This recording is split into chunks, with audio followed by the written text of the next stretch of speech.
Good morning, students. I hope you all are well.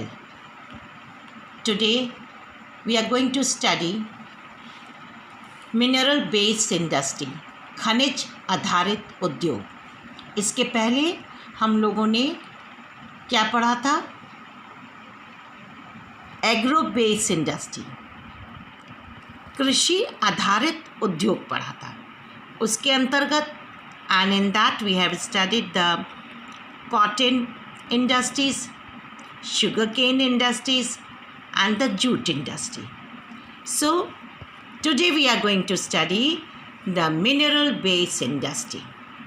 Industries using minerals are their raw material are termed as mineral based industry. जैसे कि वे उद्योग जो खनिज व धातुओं को कच्चे माल के रूप में इस्तेमाल करते हैं उनको क्या कहते हैं? मिनरल बेस्ड इंडस्ट्री या खनिज पर आधारित उद्योग। तो इस तरह से जो मिनरल्स को कच्चे माल के रूप में इस्तेमाल करते हैं उनको हम मिनरल बेस या खनिज पर आधारित इंडस्ट्रीज बोलते हैं या उद्योग बोलते हैं। अब now in that the first is the iron and steel industry. Mineral base में सबसे पहले we are going to study the iron and steel industry. As you are knowing that iron and steel industry is the basic industry because other industries are dependent on iron and steel industry. जो दूसरी industries हैं छोटी, जैसे बहुत लघु उद्योग हैं, जो स्मॉल स्केल इंडस्ट्रीज़ हैं, वो सारी इंडस्ट्रीज़ जो हैं आयरन एंड स्टील इंडस्ट्री पर निर्भर करती हैं। They depend on the iron and steel industry. क्यों डिपेंड करती हैं? बिकॉज कि iron and steel industry machinery को प्रोवाइड करता है, वो मशीनरीज बना कर देता है जो छोटे छोटे इंडस्ट्रीज़ में वो मशीनरी से वहाँ का उत्पादक होता है, वहाँ का प्रोडक्शन होता है। So this is a heavy industry. ये कैसी इंडस्ट्री होती है? ये बहुत ही भारी इंडस्ट्री होती है, heavy industry, which is the base of all industry. ये क्या है?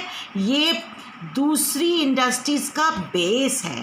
As it produce all types of machineries. अभी जैसा कि मैंने बताया कि ये हर तरह की मशीनरी बनाती है टू रन अदर इंडस्ट्री। दूसरी इंडस्ट्रीज़ इस पे निर्भर है क्योंकि ये दूसरी इंडस्ट्री के लिए मशीनरीज बनाती है। तो iron is needed to manufacture a variety of engineering goods, construction material, defense, medical, telephonic, scientific equipments and a variety of consumer goods.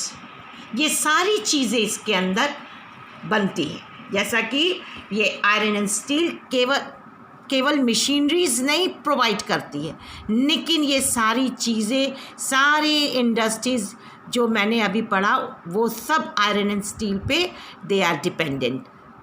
Like engineering goods, construction material, defense, medical, telephonic, scientific equipments and a variety of consumer goods.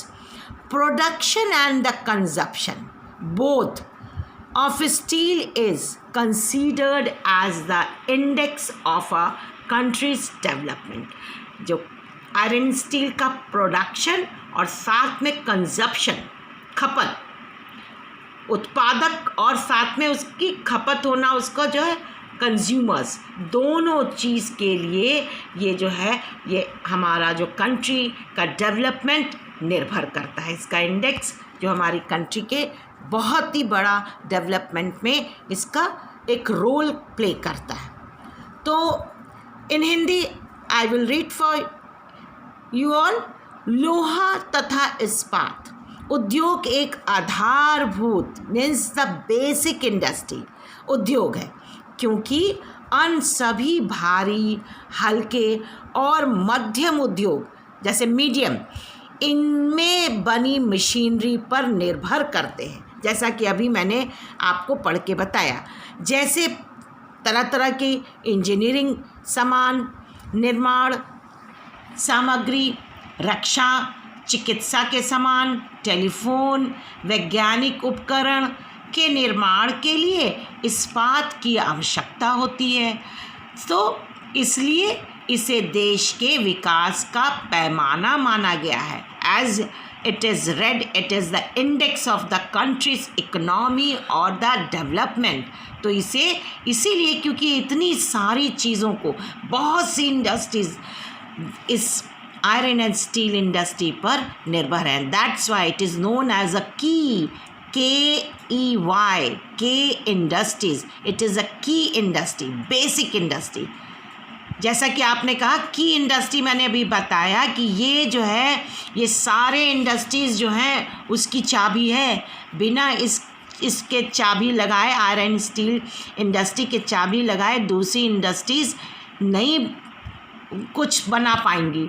तो इसलिए इसको की industry बोला गया है और इसको basic industry बोला गया है, क्योंकि ये बेस है। This is the base of other industries and countries development is dependent on the iron and steel industry. अब आगे देखेंगे। I hope you have understood. A number of raw material are required. क्या क्या चीज़ें हमें इस industries में, iron and steel industry as a raw material क्या क्या चीज़ें इस्तेमाल करती हैं। First is iron ore. Iron and steel के लिए सबसे पहले क्या है, जैसा कि नाम ही है आयरन एंड स्टील, तो आयरन ओर की ज़रूरत पड़ती है। Coking coal of good quality and the limestone. और इसका रेशियो कैसा होना चाहिए, 4:2, 2:1। ये रेशियो, जैसे कि अभी मैंने आपको बताया, ये एक रेशियो में सारी चीज़ें आयरन एंड स्टील इंडस्ट्री में इस्तेमाल की जाती है। और ये रेशियो कैसे है, जैसे कि आयरन स्टील के लिए 4 लिखा, कुकिंग कोल के लिए 2 लिखा और लाइमस्टोन के लिए 1 लिखा। तो ये रेशियो है, 4 का रेशियो आयरन ओर के लिए, कुकिंग कोल के लिए 2 है और लाइमस्टोन 1 की मात्रा, 1 की रेशियो में मिलाया जाता है। ये तीनों चीज़ को मिला के तब ये raw material iron and steel industry के लिए इस्तेमाल में किया जाता है। इसमें क्या है, सेकेंड पॉइंट में मैग्नीज इज़ ऑल्सो रिक्वायर। क्यों रिक्वायर्ड किया जाता है, आयरन एंड स्टील में मैग्नीज का भी इस्तेमाल हुआ जाता है। क्यों इस्तेमाल होता है, क्योंकि वो आयरन एंड स्टील को थोड़ा हार्ड बनाने के लिए, to make the harden, steel को थोड़ा ठोस बनाने के लिए। And all these raw materials are heavy and bulky. और सबसे बड़ी बात है, ये सारे रॉ मटेरियल जो है, जैसे कि iron ore, cooking coal, limestone, manganese, ये सारे बहुत ही ये सब क्या है, ये सब खनिज है, मिनरल्स हैं। तो ये जो है वो of course it will be very heavy, तो इसलिए ये भारी होते हैं, बल्की होते हैं। तो अब हम इसको आगे देखेंगे, आगे पढ़ेंगे। In beginning of modern iron and steel industry, हमारा सबसे पहले आयरन एंड स्टील इंडस्ट्री कहाँ से शुरू हुआ, कैसे स्टार्ट हुआ। तो the beginning of the modern iron and steel industry started in 1864। कहाँ पर, it is started at Kulti in West Bengal. Kulti पे एक जगह है वेस्ट बंगाल में, कुल्ती, वहाँ पर स्टार्ट हुआ। और फिर उसके बाद 1907 में, 1907 में in Jamshedpur in Jharkhand the first iron and steel industry was started by the effort of Shri Jamshedji Tata. आपने नाम सुना होगा TISCO, Tata iron and steel corporation. तो वो 1907 में, 1904 में in Jamshedpur it is started and it is situated in Jharkhand. Today we have हम लोग के पास आज कितने primary integrated iron and steel plants है? 10 प्राइमरी इंटीग्रेटेड, संकलित इसको बोलते हैं, and more than 200 mini plant. कितने हैं? 10 इंटीग्रेटेड हैं और 200 मिनी स्टील प्लांट्स हैं। जैसे कि छोटे इस्पात संयंत्र, मिनी स्टील प्लांट को क्या बोलते हैं? छोटे इस्पात संयंत्र। All the public sector steel plants market their steel through SAIL, SAIL means Steel Authority of India Limited। इसका मतलब ये है कि जितने भी पब्लिक सेक्टर के स्टील प्लांट्स हैं, पब्लिक सेक्टर के मतलब government, it is under the control of government. Public sector means जितने भी सरकार के आयरन एंड स्टील प्लांट्स हैं, वो सब अपना सामान, अपने जितना भी जो सामान वो बनाते हैं, वो किसके थ्रू बेचते हैं? वो steel authority of a organisation है जिसके थ्रू वो अपना स्टील प्लांट्स, अपने चीज़ों को बेचते हैं। तो that is the steel authority of India limited. So ये सारे अपने स्टील प्लांट को ये लोग steel authority of India limited के माध्यम से बेचते हैं। That is the public sector, जो भी सरकार के अंडर में है। So now TISCO means Tata iron and steel company market its produce through Tata steel. Tata steel जो है वो प्राइवेट सेक्टर में है। टाटा स्टील कहाँ किस में है? प्राइवेट सेक्टर में है। इसलिए वो अपने सामान को खुद ही बेचते हैं।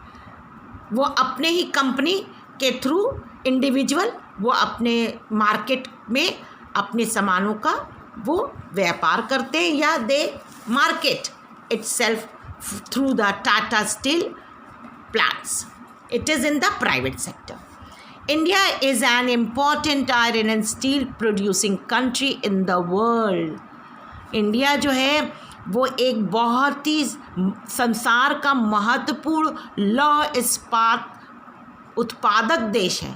फिर भी after yet we are not able to perform to our full potential largely due to, मतलब इतना सब कुछ हम लोग, इतने ज़्यादा हम लोग प्रोडक्शन करते हैं, हमारे पास इतनी अच्छी अच्छी आयरन एंड स्टील, इतनी बड़ी बड़ी कंपनीज़ हैं, लेकिन फिर भी कहाँ हमसे कमी हो गई, हमारे सरकार से या हमसे, कि हमारे जो देश में पूर्ण विकास नहीं हो पा रहा है।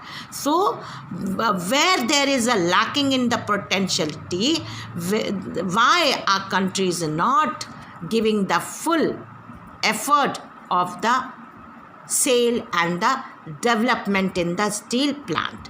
तो उसके लिए what are the different what you call factors, क्या कारण है, what are the different factors? तो first is limited availability of high cost of coking coal.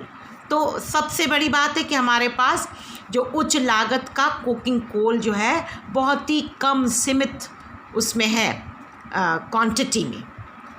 Now the lower productivity of labour, हमारे जो लेबर्स हैं वो स्किल्ड नहीं हैं, because the skilled labour in the steel plant when they work they give the high productivity, लेकिन वो क्या है?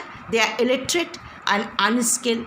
तो this is also one of the basic factor of reducing the productivity in the iron and steel companies. And the third is poor infrastructure, जो infrastructure है, क्योंकि हमारा जैसे बैंकिंग फैसिलिटीज़ हैं, हमारी इंश्योरेंस फैसिलिटीज़ हैं, हमारे ट्रांसपोर्टेशन फैसिलिटीज़ हैं, हमारे कैपिटल फाइनेंशियल इंस्टीट्यूशंस हैं, and the other that productivity, ये सारी चीज़ें जो है that all together it comes into the infrastructure, वो वीक है, दैट इज़ पुअर। सो इसलिए जो है उसके लिए we should, our country should little more, they should emphasis on this, उसके पर ज़्यादा उनको ध्यान देना है. और लास्ट में ऊर्जा की अनियमित पूर्ति, that is irregular supply of energy. और हमारे यहाँ सबसे बड़ी बात है कि जो इलेक्ट्रिसिटी सप्लाई है वो बहुत अनियमित है, मतलब एकदम लगातार कभी चली जाती है कभी आ जाती है, जैसा कि हम अपने घरों में ही देखते हैं, कभी अचानक से चली जाती है कभी आ जाती है. तो regular supply of energy is very important for the regular production of the iron and steel. It is one of the basic industry. तो आप सोच सकते हो कि बेसिक इंडस्ट्री में इस तरह से अगर बिजली का शॉर्टेज होगा तो प्रोडक्शन कैसे होगा, और दूसरी इंडस्ट्रीज़ को सामान कैसे जाएगी, तो सारी इंडस्ट्री पर क्या हो जाएगा, इफ़ेक्ट पड़ेगा. तो last is lack of research and development. क्या है कि हम लोग अनुसंधान और विकास की कमी है. हम जो है हमारा जो देश है उसको डिफरेंट तरीके के रिसर्च सेंटर्स खोलने चाहिए डेवलपमेंट के लिए, कि हमें अभी और क्या हमारे देश में तरक्की की ज़रूरत है, हमें कैसे आयरन एंड स्टील इंडस्ट्री को वर्ल्ड में कॉम्पीट करने के लिए, वर्ल्ड मार्केट में हमें सामान को कैसे बनाना है. तो अगर हम बिना रिसर्च के और ऐसे ही सामानों का प्रोडक्शन करेंगे तो that will be very difficult to compete in the world market. So I hope you have understood. So today I am finishing my topic here. Next we will study in the next video. Thank you, students.